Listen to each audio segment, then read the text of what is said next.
Hello, good morning, everyone. Good afternoon if you're in some parts of the world. We have people joining us from all over today, so this is really awesome. I'd actually like to start with bringing on stage my colleague, Todd. So Todd, if you're with us, please jump up on the stage here with me. We're going to intro this first episode of this TechTonic series, let you know a little bit more about TechTonic and what we have in store for you today, and then roll on with the show. Good morning, Todd. How are you doing? I'm doing well. How are you doing? Quite well, thank you. I've had one cup of coffee already, so I'm going to have tea just for the sake of sanity. You are well ahead of me. I have had one sip of coffee, but yeah, it's definitely a day for some hot drinks because it is snowing like crazy outside where I am in Canada. So It's snowing here too in Minneapolis, so yeah, nice. kind of crazy. Yeah. Todd, could you kick it off by telling us a little bit about TechTonic and sort of why we're here and from a high level, what we're trying to achieve here today? Yeah, sure. And welcome everybody to our first iteration, the first episode of what we hope is a very long running series that we're calling Tectonic. And it is to celebrate and explore everything real-time engagement, right? So we are trying to look at the future of how we work, live, play. You know, we've got this tagline of break, shake, and make, just kind of typifying the way startups typically go after building their businesses. So Tectonic is hopefully going to be a monthly event where Blaise, you, me, and some other people are going to be jumping in and hosting and talking to innovative companies, just exploring innovative products, and really, having great discussions with the founders behind those innovations, as well as some other cool little things that we're going to be doing. And I know, Blaise, you've got a couple of those cool things queued up for today's show as well. So that's what we're going to be doing. And hopefully everybody that's here today will come back and continue to join us on this journey. And perhaps it bears worth mentioning a little plug here for the Agora for Startups program, that a lot of the companies and products that we're going to be talking about kind of come from our work through exploring that landscape and assisting companies who are starting their journey on implementing real-time communication and real-time engagement within their products. So, quick overview of the show for today. We have three awesome speakers lined up for you. Christina York, who's the founder and CEO of Spellbound, SpellboundAR.com. Samir Hassan, who is the CEO and founder of Knowtified, as well as Kris Kolo from the VR/AR Association. Interspersed amongst all those speakers, whose introductions we've pre-recorded actually for the sake of convenience, but they are here with us and there will be a live Q&A session. We've also got a couple little AR pro tips for you that do not require any coding or any advanced technical knowledge. They're firmly accessible to everyone. So we'll be interspersing those throughout the show, and just to keep it interesting. Remember to put your questions for the panelists as they appear. There is a section to the right of your screen where you can ask any questions to any of our founders. Cool. So anything else to mention for the intro, Todd, or do we have it covered?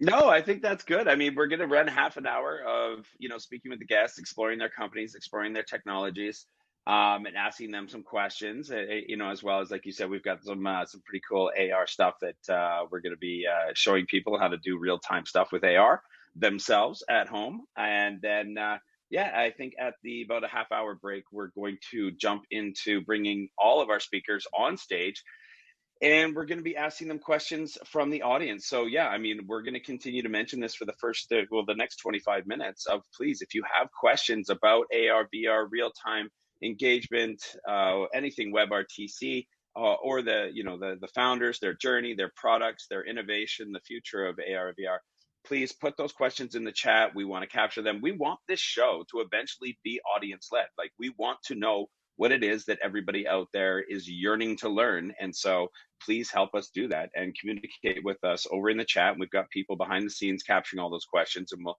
start feeding those to us so that we can ask the panelists for you. So yeah, please do that. Awesome. Well, I think with that, that's a convenient segue. Let's roll the first video of our interview with Christina. So hi, Christina. Thank you so much for joining me here today. So Christina is the CEO and founder of SpellboundAR. So Christina, please tell us a little bit about yourself and about Spellbound. Thank you very much, Blaise. Pleasure to be here.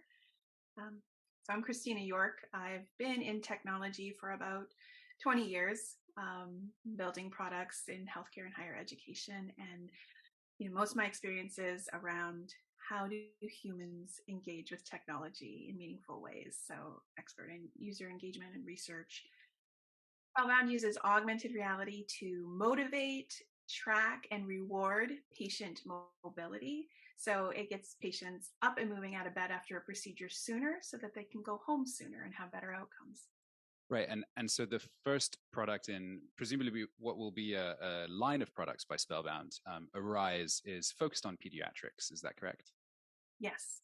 Okay. Yeah. It made sense to come in with augmented reality games in a market that was probably most familiar with it. Do you refer to Arise and the other products by Spellbound as a product or as a treatment or as an experience? How do you think about that? I would say that we are a medical experience tool right now that's working to become a treatment with evidence. So I think of us more like a stethoscope. Like, could a doctor walk around and put his or her ear to someone's chest and listen? Yeah, because that's how they used to do it. Is that the best way to do things? No, And so right now there's a lot of things that is the equivalent of that doctor putting an ear to your chest. In terms of patient mobility, there aren't really any tools there. So we say we provide tools to care teams right now. And a lot of our work is in moving towards like the evidence that we're gathering. What data can we integrate about patient behavior that can help clinicians really either prevent adverse effects or help them recover faster and go home sooner? Right, and that's something that you're taking very seriously because Spellbound has been backed by a grant by the NIH for research. And so there's multiple phases to this research, and I believe phase 1 is complete. You're moving towards phase 2, which happens next year. Can you dive into the sorts of things that you're really looking to learn from these research endeavors? Yes. So the study involves understanding how Arise impacts length of stay and opioid consumption for post-surgical cancer patients. So if a child has had a surgery, is it going by using that pain management tool, distraction, immersion, getting them engaged in activities that are beneficial to them physically? Can that move them along their recovery pathway sooner? I think particularly in oncology, the whole treatment process in oncology is tough.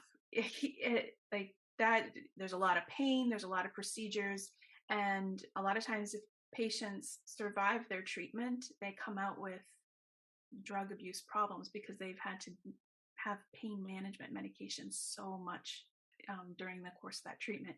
So the National Institute on Drug Abuse and the National Institute of Health are really interested in finding ways to help patients manage pain that actually improve other outcomes. Movement-based therapy is great, as opposed to pharmacological intervention. Okay. So I have to share this testimonial because it's awesome. And I found this on your website. So I'll just read this verbatim. It's from a healthcare provider that was presumably part of the initial clinical trials. And it reads, "We have an oncology patient who challenges all of us. They had been trying to get him to participate in physical therapy, and it was just awful. Screaming, yelling, biting, kicking, punching. He didn't want to see me. But when I went in and opened with the line, 'I have an elephant in my pocket. Do you want to meet it?' he stopped crying. We were able to get him through the entire PT session with Spellbound, and what would normally have been an almost 2-hour session we were able to complete in just about 10 minutes using these tools. I mean, that's an awesome testimonial, and it's not the only one. There are many like this. But I suppose it sheds a little bit of light to perhaps some of the findings that you're coming to in this first round of clinical trials and as you prepare for the second. So can you speak to that a little bit more in terms of how it's actually being used in hospital wards and in the clinical setting? So when we began building Arise, we were building on like a long history of research that already existed in the world. Like games motivate, it's proven. And I mean, even in the commercial success of things like Pokemon Go, to get the most inactive people moving, like there's a lot of evidence in the world. And then there's a lot of clinical studies that talk about virtual reality, and then some about augmented reality, about how it reduces perception of pain. And they're quantifying these things. And so we know that, games can motivate, augmented reality can distract from pain. And if we're combining those two things around mobility, so we had a lot of hypotheses going into the application for this research study. And we were seeing anecdotally from some of the hospitals using Arise early on, staff was spending less time, having to cajole patients or monitor them or watch them or rely on patients saying, oh yeah, sure, I walked for 15 minutes today, and so anecdotally we were seeing it's easy to use, it fits in the workflow, but also kids just think it's fun. And that's the natural way kids experience the world, is to, explore and engage through play. And so if we can make it more natural for everyone involved, then we are going to start to see reduced risk factors and quantify that in our research, reduce length of stay, and improve overall wellness outcomes. So while we're measuring those things anecdotally and, historically, we were based on a good body of knowledge that already existed out there. We just had to inject the fun into it. So speaking of other things that were already out there in this field, we have some guests today in the audience from Applied VR, which is another company that's leading the way. But this company is more focused on VR than they are on augmented reality. So from what you've done so far and the research that you've done, what are some of the key differences here in terms of perhaps adoptability, implementation, how your patients interact with treatments between these two different ways of visualizing 3D in the context of recovery? Mm-hmm. I mean, Applied VR is one of the companies we really were inspired by in terms of the market and just what they achieved so quickly. So partnering with hospitals, providing clinical evidence on FDA pathways, like they're really blazing the trail here. And we come into the market and, they're already killing it with chronic pain management.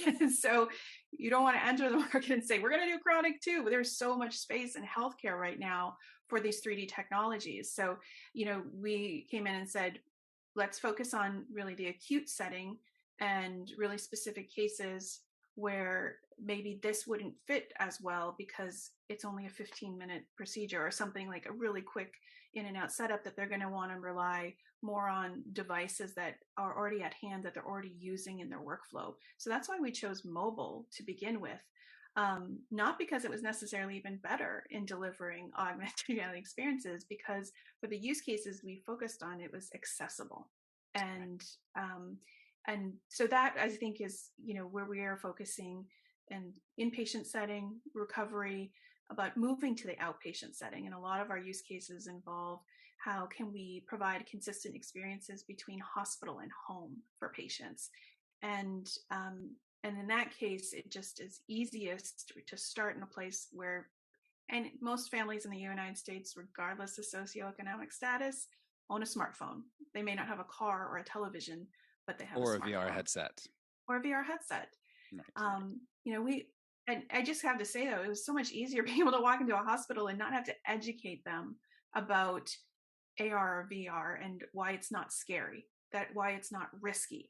And so a lot of our customers are already customers of Applied VR because they had already paved the way in educating the market about this is a low risk technology with high benefit and value. And I think we really just started out targeting different patient populations. Okay. We're going to move on to one of our other panelists right now, but we will be back shortly, and we'll be back with audience Q&A so that everybody who's tuning in can have a chance to ask a question as well. So a quick reminder to drop your questions in the Q&A portion on the sidebar right here. Ask Christina anything you'd like to about SpellboundAR, and please remember to check out spellboundar.com for more information about Spellbound and its line of products. Rack. I mean, it's hard to understate just how profound their work is in helping children who have cancer. I think that's like one of the really beautiful examples. I was about to say, if you guys think that's amazing, please hit all the emojis on the side of the screen, but people have already started doing that. I think there's a lot of appreciation Yeah, for they're on fire right now. the work that Christina and her team are doing. Yeah. I can't wait to get Christina up on stage in a moment. Again, a reminder, please, if you have any questions for Christina and the work that Spellbound are doing, please do drop those in the chat. We will make sure to ask those. And she is backstage. All our speakers are backstage, and they can say, "Oh well, look." Oh, there's a quick little sneak peek. Look how that happened. For real, we're real. Well, so Christina, we're gonna get you back up on stage in a sec, but we're gonna run through a few other things, including some AR pro tips as well. Thank you for just peeking in and saying hi. That was awesome. So why don't we run one of the short little 45 seconds? We're calling them Blaise's pro tips. They're some super simple AR pro tips. Let's do that. Just take a quick break and change the tone. So here's a quick augmented reality pro tip. Do you ever use a marketplace like Facebook or Craigslist to get rid of your old things? Well, here's a tip using AR that I bet you've never thought of that can really help you increase your productivity when you're doing so. Check this out. Pre-installed on most iOS devices and found in your Utilities folder is the Measuring app. Use this to size up a piece of furniture before posting it. Make sure you get all of the measurements, then take a step back and use the icon in the bottom right-hand corner to snap a picture. Next time you post something, try using this. You'll see it'll save you a ton of time because the most common query as soon as you posted something is measurements. Just remember to do this in a well-lit room and double check your measurements, as sometimes AR can be a little bit inaccurate. I hope you liked that tip. Now, back to the main show.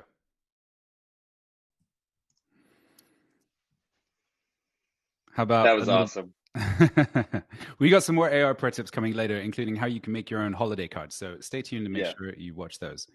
Okay, next up, we have Samir Hassan, founder and CEO of Knowtified. So in the same way as we did with Christina, we kind of pre-recorded a quick little intro just to like really get the key points across. So let's go ahead and roll that video, and then we'll see Hassan on stage in a sec. Thank you so much. I appreciate that. No, well, thank you so much for being here. So we can actually kick it off a little bit. I'd love to start with an introduction just briefly from you, and introduction about Knowtified as well. You know, the landscape that is around you as a company, the customers you serve, and how you're impacting their operations. So that would be my first question to you. Okay. My name is Samir Hassan. So I'm the second-time entrepreneur, and currently I'm working with a company which I founded, which is Knowtified, that we are working with businesses, and we are helping them with knowledge transfer and skill verification using artificial intelligence and augmented reality. And we realized while we were working with one of the biggest companies in the world, whose employees had access to pretty much everything at their beck and call.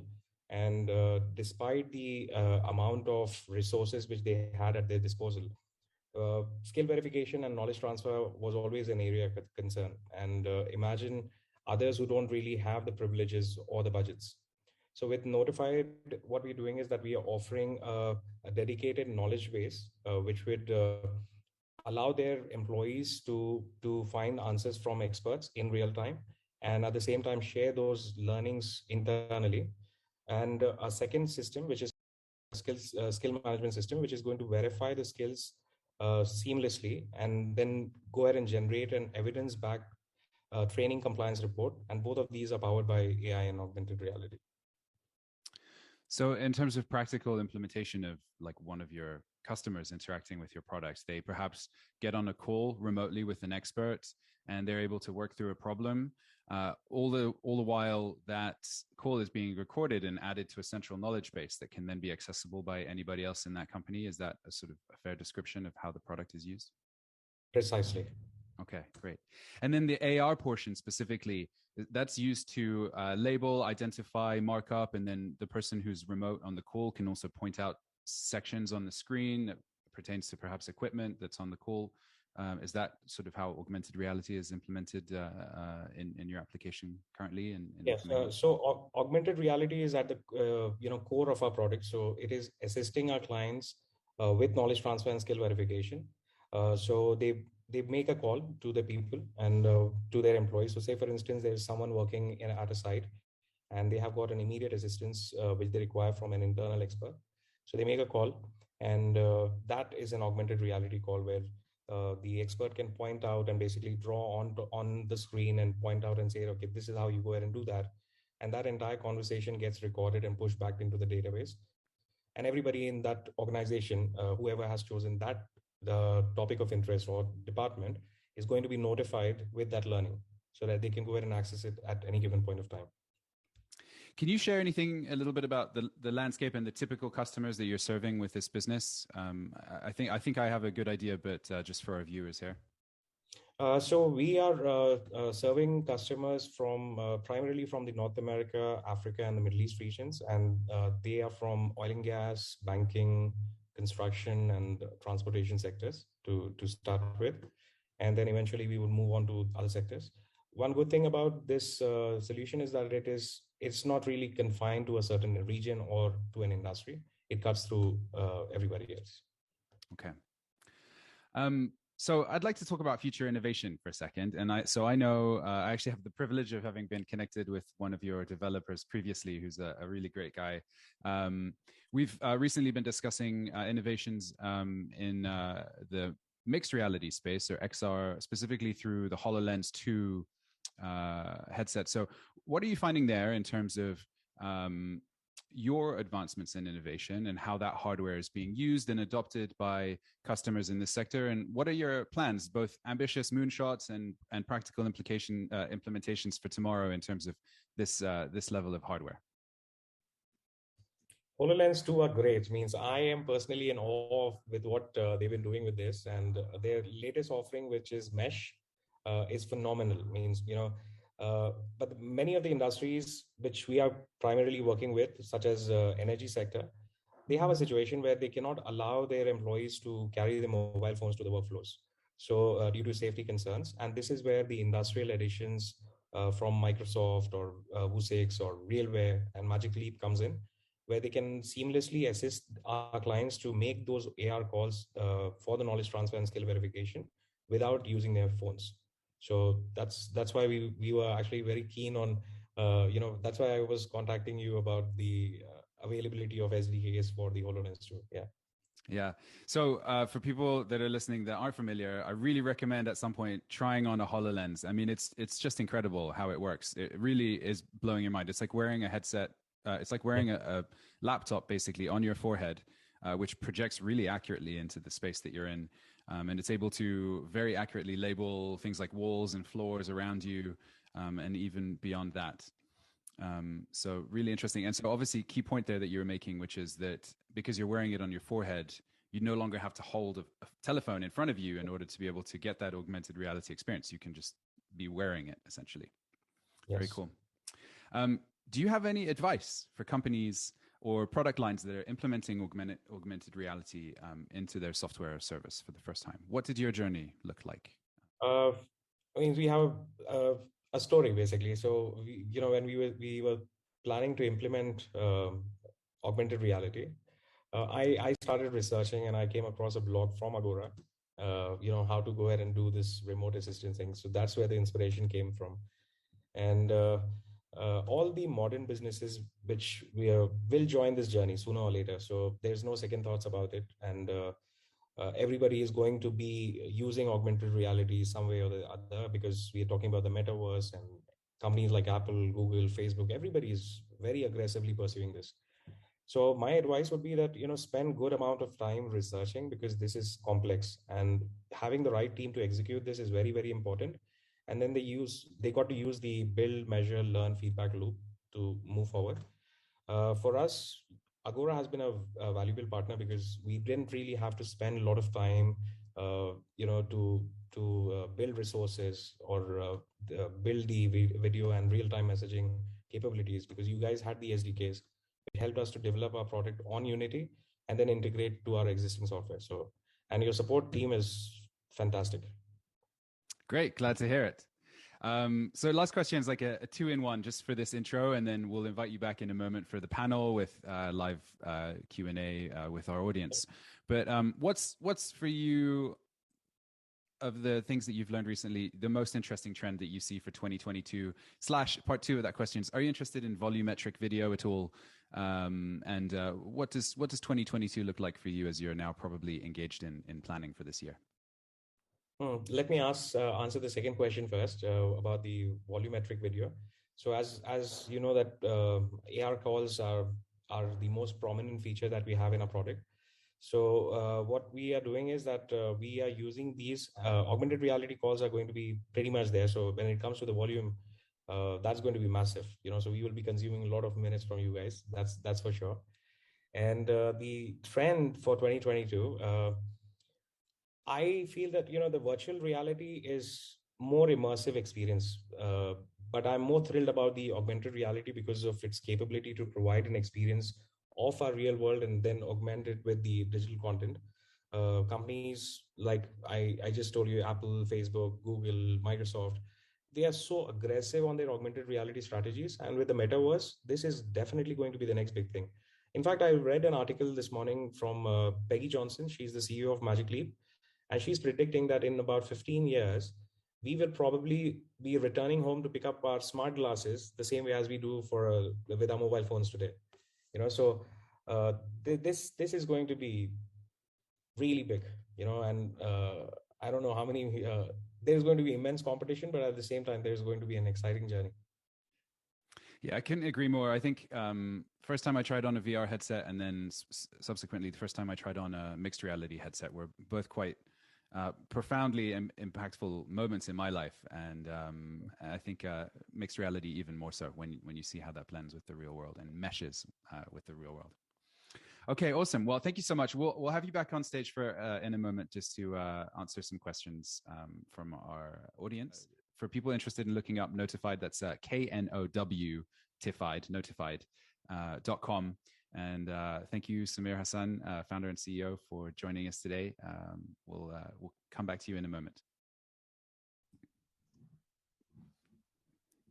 Love Samir. Yeah, please hit the applaud button in the lower right hand corner. Share some love with Knowtified and Samir. I'm going to do that as well. All right. Todd, tell me, do you send Christmas cards out? Are you the kind of guy who likes to send Christmas cards, or holiday cards? Sorry, should I say? Do you guys take a cute family photo and do that whole thing? I try to avoid that as much as possible. However, I know that I was dragged. I've erased it from my memory, but I do remember a farm, some hay bales. I believe there might have been some pumpkins around. Some pictures were taken. I don't know. But yeah, I think there is something that happens that goes out. I just kind of try not to pay attention or participate or even be aware of anything about that's happening. But I know that I get the occasional like PDFs from my family that do get into my inbox, and I do read them occasionally. So yeah, I would say that unfortunately we do those things. Well, what's the famous line that Scrooge says? Bar humbug. I didn't know you were a Christmas Grinch. No, I'm just joking. Well, here, I got a tip for you. Maybe this will change your mind. Who knows? But here's a quick little 5-minute tutorial or less on how to make Christmas cards in augmented reality if you want to try that. Cool. Here's another AR pro tip. This one is specific to iOS users, but don't worry, if you're an Android user, tune into the next episode and we'll show you how to create something similar for Android. This AR holiday card is featuring all the latest posts from our internal messaging channel at Agora, featuring all the latest holiday baking and cute pets that we've been messaging about. This is a really cool hack to take advantage of because it leverages using 2D photos in an AR scene. You can use this for all sorts of things like Christmas cards, birthday cards, and even informational posters. At any time during this video, you can scan the QR code on the right-hand side of your screen and load up the holiday card I just shared with you. To launch this AR scene, just tap the cube icon in the top right-hand corner. You'll see that as we make this card, you can also just share them using iMessage or email. You don't have to use a QR code. Want to try this out? Here's how you can make your own. Go to the App Store and search for Reality Composer. This is a really cool free app that's made by Apple. Once you launch it, you can create a new project, just like this. It'll start with a blank scene to which you can add objects. There are a whole bunch of default objects, but the key one to look for is the frame. add the frame to your scene, and then rotate it by 90 degrees on the x-axis so that it's facing you when you put it on a table. Next, I'm going to increase the scale slightly so that it appears larger in the space, and I'm also going to move it up along the y-axis so that when I place it in the AR scene, it appears on top of the table, like so. Now, here's the really cool part. You can select any photo to be displayed on this poster, and you can have as many posters as you would like in this scene. You can get really creative with this. Either yourself or your family members can create graphics just using a pen and paper, and then you can snap a photo of them. Basically, anything that you can take a photo of can appear on this poster. So I've just assigned this one texture, and then I'm going to test it out by placing it in the scene just to see how it appears. So that's looking pretty good to me. So the next step is we can add a behavior. So simply go to the behaviors menu, click plus, and in this case I'm going to add a custom behavior where if I tap the object, it is going to add force and move it across the scene. So we'll select add force and then update the texture so that it's dynamic. And then I can just choose the direction in which I want that force to be applied. So here I want it to go to the side or to the left.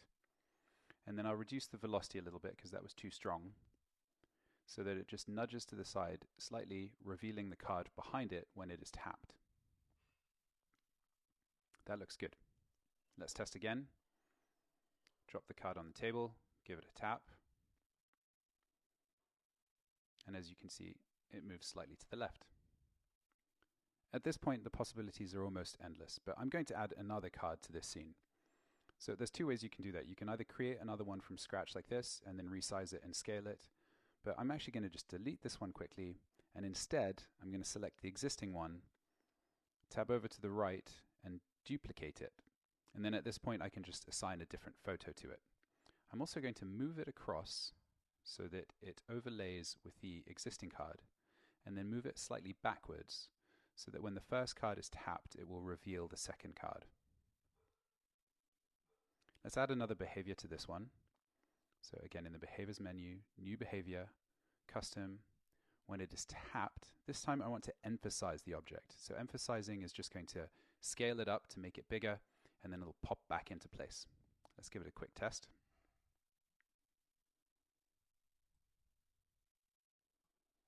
That looks good, so we can test it in AR. Tap the first one, jumps to the left. Tap the second one, it should expand. And there you have it. The creative possibilities are virtually limitless. Last thing to do is to just share it. So click on export, and then you can select to export the whole project. And at this point, I'm just going to send it to my brother using iMessage. Really simple. He'll just receive that card in his messages, be able to tap and open it, and he'll see this.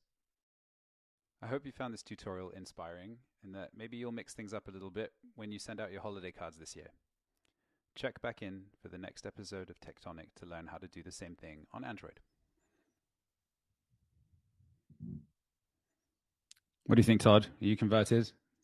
AR holiday cards? I won't feel offended if you say no. You know what? I would do it because it's using cool tech, and I always love to use cool tech to do stuff. So yeah, I would probably jump in and mess around and do it. And if that gets me some social credit with the family as well, then fine, so be it. Well, so it's actually, I'm repurposing a trick, which I use for a ton of things. Like when we've had virtual events, I've made AR posters about the Agora for Startups program. When you have, virtual events and things like that, there's so much you can do. I just sort of repurposed this trick a little bit and turned it into a holiday card because it's the holiday season. But this trick is so useful. You can attach it to QR codes. You can text it to people. Super simple, super easy. And it's using that hack of basically just using images, which everyone can create 2D assets, right? And then you just put them in a 3D space. Yeah. Kind of just grabs people's attention. Yeah. No, I mean, it's cool. It's not your run of the mill, right? And I think that's the fear is just seeming generic, right? So anything that can help us avoid looking like that, then we're probably at least I would be motivated to use it for sure. By the way, I do want to give a quick shout out to, and I know he's here, Jason Goldlist. He's there. He's in the chat. He's great. A shout out to Venue Live, venue.live, which is where, we're hosting this whole thing, doing all these manipulations, all these videos, all the overlays, all the emojis, all the GIFs, everything that's available, all this amazing experience that we're all enjoying right now. You shout out to the team over at Venue.live, and Jason is the CEO of co-founder. This is amazing, and I hope everybody's enjoying it as much as we are. Here. I like that shout out. Thank you for that, Todd.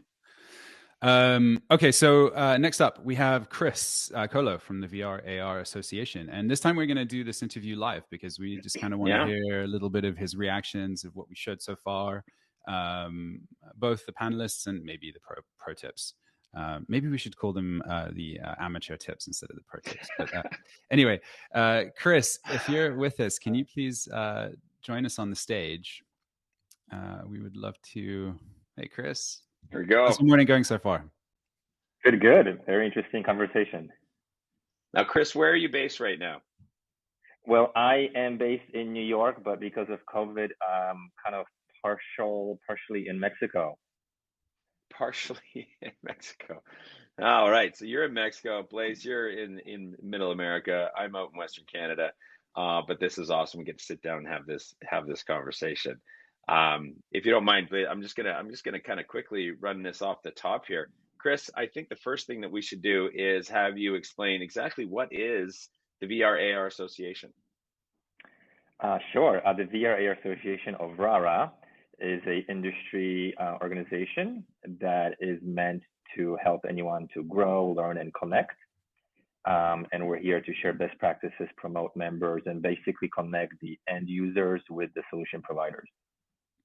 All right, cool. Yeah, and you're probably one of the best people we could have on here, who sits at 30,000 feet, seeing all kinds of innovations in the AR VR space, because I'm sure that you're intimately aware of all your members and everything that they're working on. So, if I may ask you, first of all, what did you think? What were your feelings? What were your thoughts on what you just saw from our two speakers beforehand, from Spellbound and Knowtified?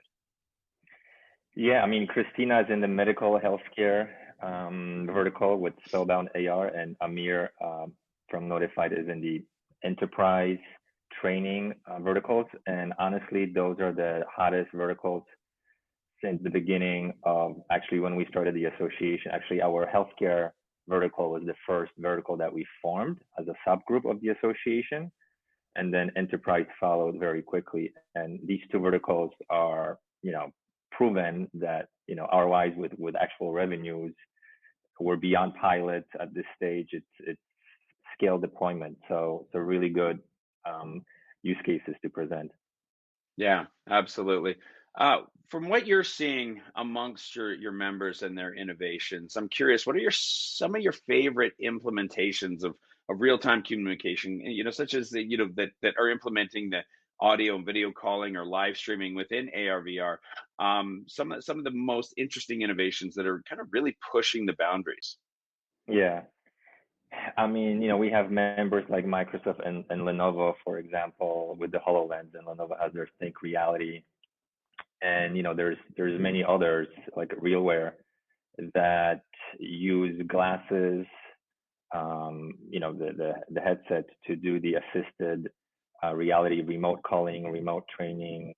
There's many terms, right? Assisted versus augmented. So it can be a simple video through the glasses where you have like a Skype call, or even Google now went back to Google Glass, and they're enabling Google Meet on Google Glass just to have that visual of the person helping you. And then you add the camera, and then you add the augmented reality overlays. It's just, a layer of functionality that can really make the worker more proficient. And we're seeing from members and across the industry, the training rates, the error rates are reduced by almost half. VR actually, more than AR maybe, is especially even better for training. I mean, I see use cases where you can die in VR and make errors, right? And prevents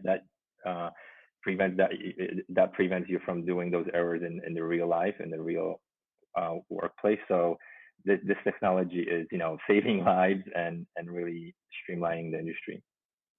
Yeah. So and first question, I got two questions. One, I'll let you know what it's going to be. It's how people can start to figure out, learn more and get involved in the AR VR space just in general, right, as a newbie. But preceding that question, I know that, you know, when VR first came out, it garnered a lot of buzz, right? It was a big thing, you know, 5-6 years ago. But I would say that, and I want to know if you agree, that AR VR didn't take off as fast as people thought when it first came out. It just didn't kind of hit the market, hit the ground running. I mean, I think we all remember Google Glass and things, you know, and there was a, you know, it took a while to get going. Would you say that we are now there? Have we hit that inflection point of now where we're starting to finally see widespread adoption? And if we are hitting that point, why has it been now? Why didn't it happen before? Yeah. So, you know, it's amazing to me. I've been in the AR space for 10 years, and then I got into VR. But I met people that are on the fourth wave of VR. So this is like the fourth try that we're in. But you know, it's definitely happening because, and true, we had some VR winters, right, where VR was proclaimed dead. But you know, you just saw the announcement from Accenture. I think they bought like 60,000 VR headsets, and they're training all their new hires for Accenture. Walmart also did a big rollout a couple years ago, and you know, I think they train all their new recruits for customer service related scenarios using VR. So it's definitely, you know, definitely mainstream now within the enterprise. On the consumer side, you know, I see VR headset as a shared device, like a Xbox, right, or PlayStation. Mm-hmm. It's kind of becoming that, right? Like there's maybe one VR headset per household, so we shouldn't be counting, you know, how many people have a VR headset, like they have phones, because I think it's like a shared device. You know, maybe, you know, in a couple of years, we mm-hmm. you know, every individual in the household will have a VR headset. But you know, Oculus Quest 2 is definitely selling at record numbers. So you know, Mark Zuckerberg is subsidizing it as we know it, or selling it at cost. So he's not making any profit from the VR headsets, but definitely making some revenues from the apps and services, right? So on the consumer side, it's definitely getting there, right? Yeah. I think people are starting to move more for, you know, instead of just playing something, they want to experience something. And then as we get better at creating not content to use, utilize, or play, we're actually creating content that we can now use to experience and grow and feel. So I think that's also something that is added to not only the hardware adoption and the software adoption, but also now the just better content and understanding who we are. So that's amazing. So back to that last question I alluded to. If people are new, want to get involved, want to get into the AR VR game, what do you think? What advice would you give them on how to get started and where to go learn? Yeah, I mean, there's definitely always Google search, right? We love Google search. You can just Google something and it gives you answers. But as an association, we see a lot of value from our members by attending our online weekly meets for different topics and verticals. So it's good to kind of meet other people and talk shop and share challenges and find out people have quick solutions for you. So definitely join associations, go to events to network and learn from others. Awesome. Okay, Kris, thanks very much. I think now, Blaise, we're gonna move to the audience Q&A. We're gonna bring in Christina and Samir and bring them back up on stage, and we're all gonna get nice and cozy up here. So let's go ahead and do that.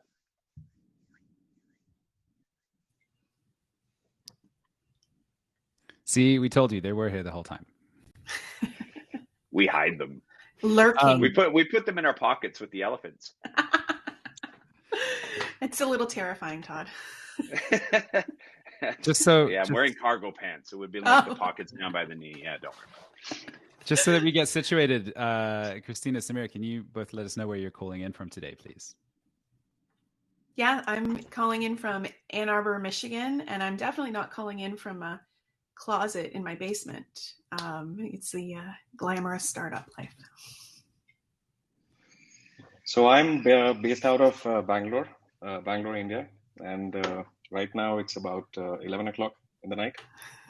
So it's the session has been amazing, and it's been keeping me awake. So. Okay, well, Samir, I'm gonna come to you first because it's late for you. I want to keep you awake. A question came in: how has real-time video combined with AR created advances in the way that your customers interact with your product? It's a good question. When we started out with the video call, so what's happening is when you have a normal call and people want to actually draw anything on it. So they were using these annotations from Zoom, but the moment they shift the camera, the annotation, the drawing actually shifts along with it. And then one of the guys actually told us that, is there a way to actually fix that? So luckily, we were researching on the augmented reality, and we knew that this is what will stay, even though if the camera is shifted. And that's how the augmented reality call came in. And that's been a game changer. All right, cool. Christina, over to you. And as I'm watching your interview and listening to you and Blaise talk, I'm reminded of the importance of, I'm going to say, psychology in recovery. And we've seen it all over the place. Some of it is faith-based for some people. Some of it is really just a positive mindset, all kinds of things, even strength and conditioning and exercising, focusing on the muscles, what we're doing with our brain and how it impacts, how it helps our body heal, right? So just leading off with that, how much more effective can an immersive experience like Spellbound be towards recovery than just having kids watching like YouTube or just sitting there playing a simple game like Minecraft? Yeah. I mean, there's motivation is well documented in psychology, and what's also well documented is that games motivate. So you need that motivation and reward system to help, in particular in our case, patients overcome these barriers to participation. So it might be that they're in pain. It might be that they're taking a medication that makes them dizzy or feel weird, or, or they're just really exhausted. So, normal games, super engaging, but we were starting out with a body of knowledge, like VR and AR have been clinically proven to reduce perception of pain. Like in some cases for AR, it's, upwards of 60%, for phantom limb pain or for burn dressing changes. So if you can use a technology that's not just fun, but immersive enough to overcome that pain barrier, then you started to pull away the things that will keep a patient from engaging in a specific situation. And I think it's just, and you can ask any doctor or pediatrician that, what works at home is not going to work in a high stress, unusual, uncommon situation. A child in a hospital is not going to fall for, oh, here, do you want to watch a video on YouTube? They're going to be like, get that out of my face. I know what you're trying to do to me, because I'm not allowed to watch it any other time. Why am I? No. So, what works in every day and is fun for them in every day doesn't necessarily work in high stress situations. And I think that the game is just more immersive games there are, and proof in the world. We're seeing the fallout of that. Like the FDA this year approved the first video game to help treat ADHD. The world is recognizing not only the immersiveness of games, but the clinically recognizing the immersiveness of AR and VR and the effectiveness. And you combine those two things and you've got a powerful tool. Yeah, I agree. Really continuing to push those boundaries. And, we take in a lot of what we're learning from other areas of science and whatnot that they're learning. And then, innovation starts to follow that and leans in on that science as well. The more we learn, the more we know. Kris, when from your vantage point as head of the VR AR Association, the VRA, what and from just analyzing your member base, where are you seeing growth spurts? What types of sectors, or we have health, we have education, we have physical fitness, we have whatever, a lot of things, and even from psychology perspectives, where are you seeing more growth, or what market segments within AR VR are you starting to see more and more membership applications coming from, or more use cases starting to grow? Yeah, I mean, just in the healthcare medical field, you probably heard of a company called Helium. They are doing very well, got a funding round, and actually got named an honoree for the CES 2022 awards. And Helium has this patented technology that connects biometric data, or brain waves, from consumer wearables to power VR AR apps. So it's just interesting how those technologies are converging. Another member, Cognition, I hope I'm pronouncing them right, just raised $12 million to advance AR tech for millions who are affected by communication disabilities. So it's really happening in the medical healthcare space, and Christina mentioned some are FDA approved.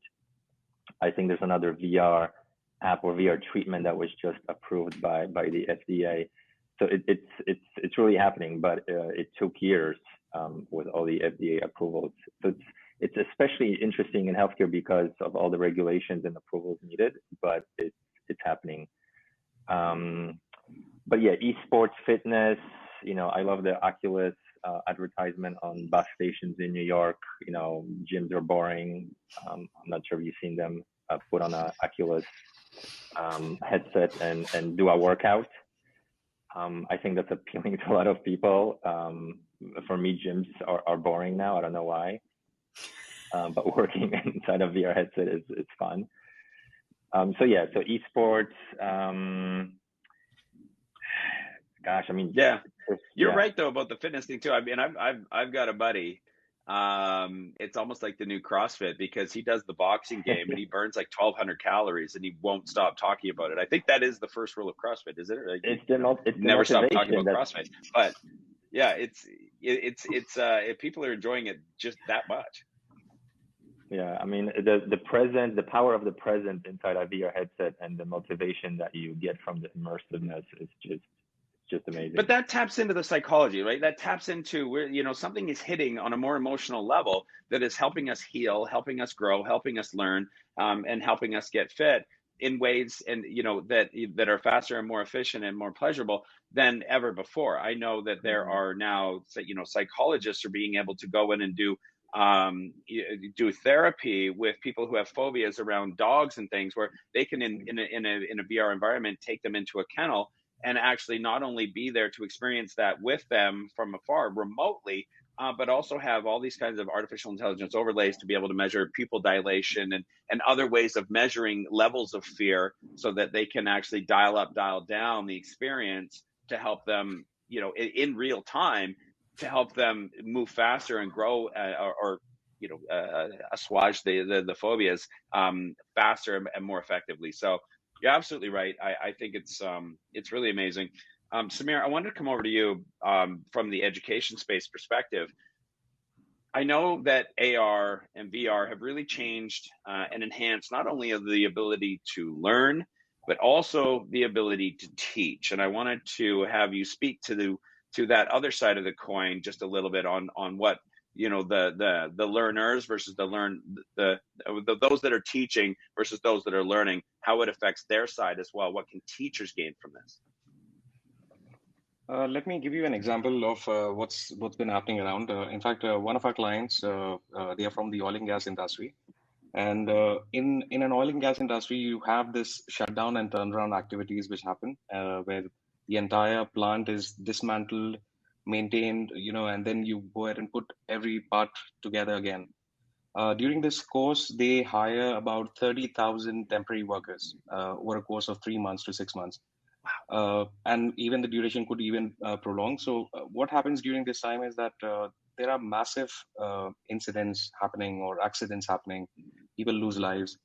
And there is a lot of learning which is actually in there. And with Knowtified, what we're trying to do is that we take that learning and push it back into the database so that everybody gets notified, so that the incidents and accidents which happened should not be repeated. At the same time, from the people who are actually responsible for this entire project, they want to ensure that if they have been trained, then you need to verify if the skills were applied to the job. And that's where you use augmented reality to basically verify the skills, use a certain methodology, and then ensure that, such instances don't happen again. Yeah, that's amazing. That was great. I appreciate that you went with a use case there to really explain that, and I think it's really valuable. Christina, maybe I'll ask you then on top of that. What do you think is more important to the growth of the industry and your business in general? Is it the adoption of the technology from the users, or is it actually a content production? Do we have enough content out there for people to really lean in on adopting more VR, AR as a solution? I think my answer changes to this almost like on a daily basis. We proved that you can make it and people can use it. And I think in many ways, content is going to be the leading edge. Like, what are you creating that humans connect with, that they want to do, that it just drives that, for us, motivation. That is, I think, is a big barrier. But for us, accessibility in particularly our use case is a driver too. So it's about, maybe not picking the sexiest way to deliver it.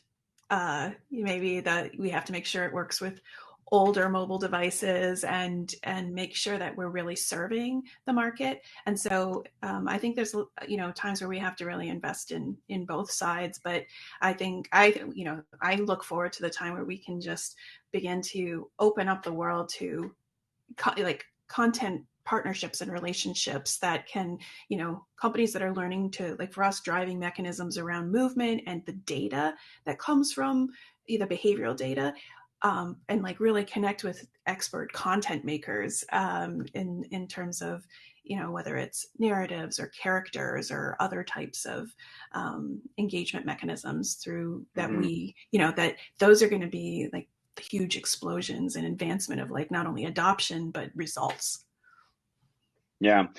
Okay. So I have to, being aware of time and being aware that a lot of people that are potentially tuning in do need to bounce and jump at the top of the hour. Now I'm okay to stay, and we are doing this in real time. And real time affords us some opportunities and options to continue to do things.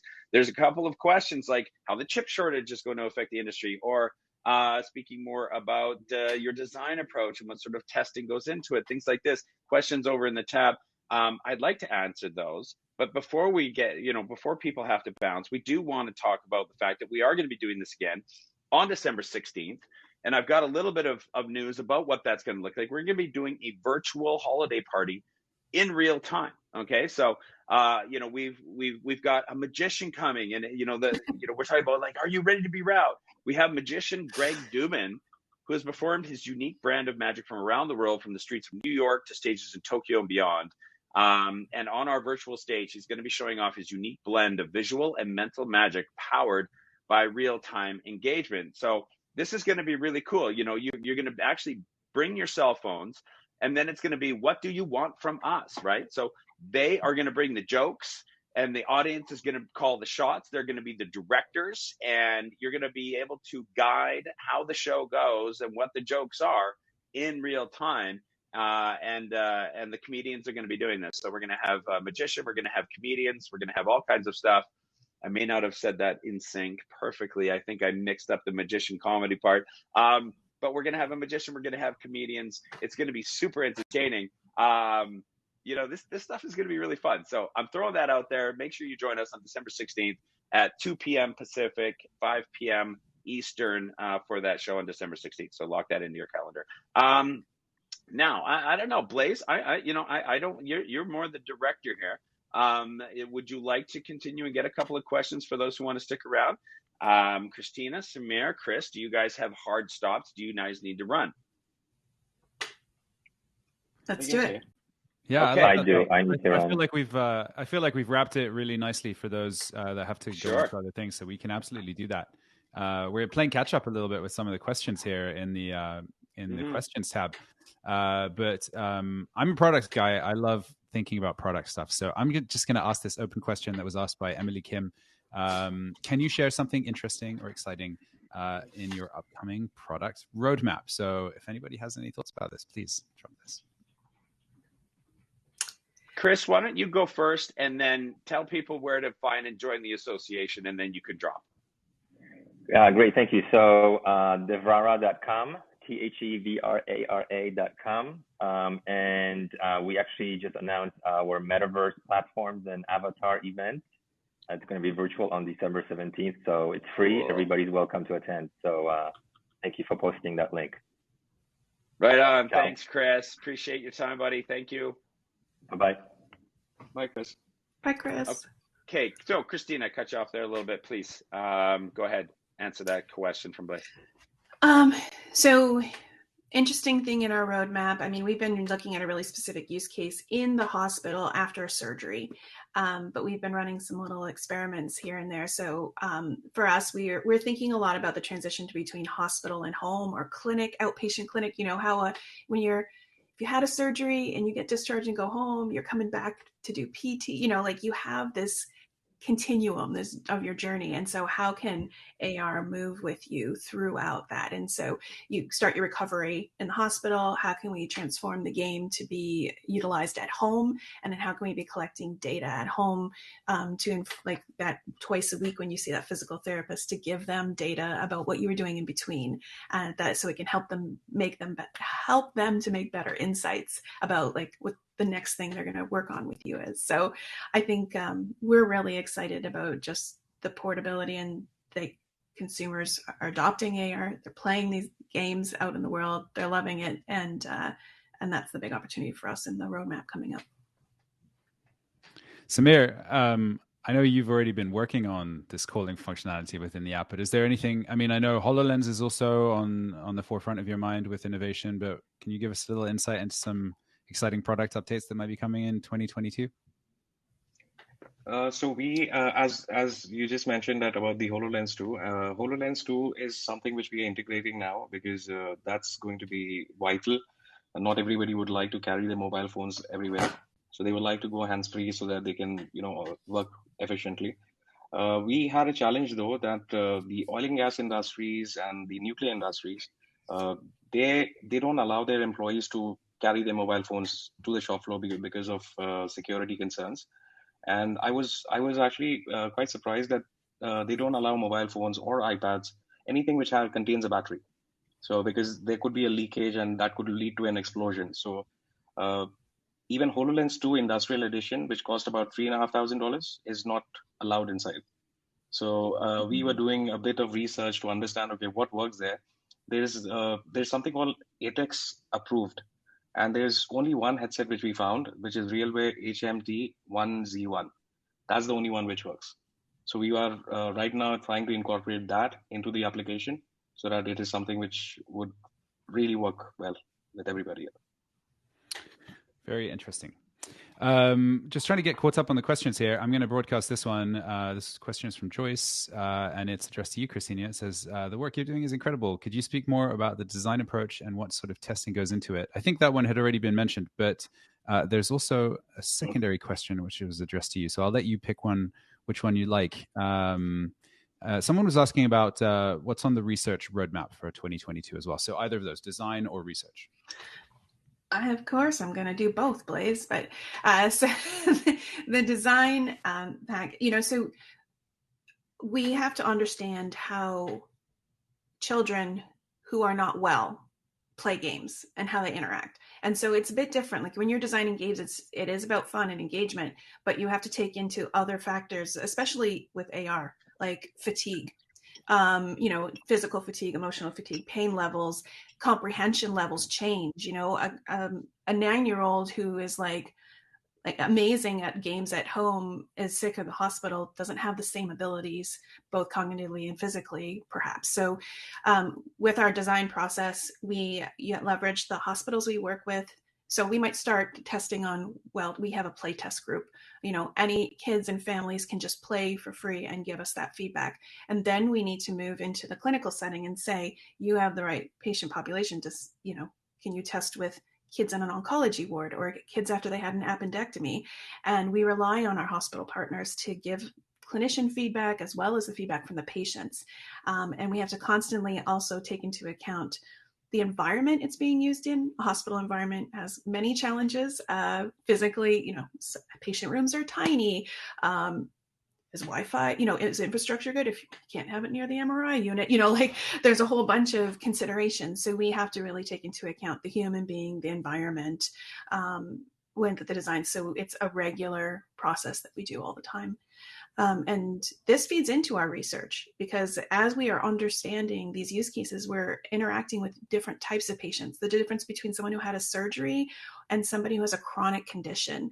And so for research roadmap, we are continuing to work with the NIH, but other groups and other hospitals to target other underserved populations. And we think about teens a lot, and teens and the opioid crisis, and how we can use engaging experiences to change behavior. So I think for research, a lot of our stuff is kind of moving in that direction, and to validate the impacts and not just have the stories, like the heartwarming success stories, like to be able to come back with bottom line impacts for hospitals, for families, and for communities. It's amazing. My mind is blown every time we meet Christina. I think you're doing amazing work. So thank you so much for being here. You too, Samir. I'm really looking forward to taking part in collaborating on some innovation on the HoloLens. That's personally what I'm excited about as well on the Knowtified side. I think, Todd, we're all caught up in the questions that were in the Q&A section, and I'm also amazed that more than half the audience is still here. I know, I was just doing that too. So, but thank you everybody for coming here today. We really appreciate it. We'll be sending out some more info about the episode on December 16th. In fact, we'll leave this flyer up right now. So if we could bring up that flyer, that would be awesome. And I just want to say a huge thank you to Christina. Huge thank you to Samir. Huge thank you as well to Kris, who had to jet off a little bit early. Mm-hmm. And Todd, thank you so much for being here with me and co-hosting. Thanks very much, Blaise. This was amazing, and I hope everybody enjoyed it. This was our first iteration. I thought it went pretty well, and I'm very, very happy to see so many people here and enjoying real-time engagement. And we look forward to seeing you all again on December 16th. Awesome. Bye-bye.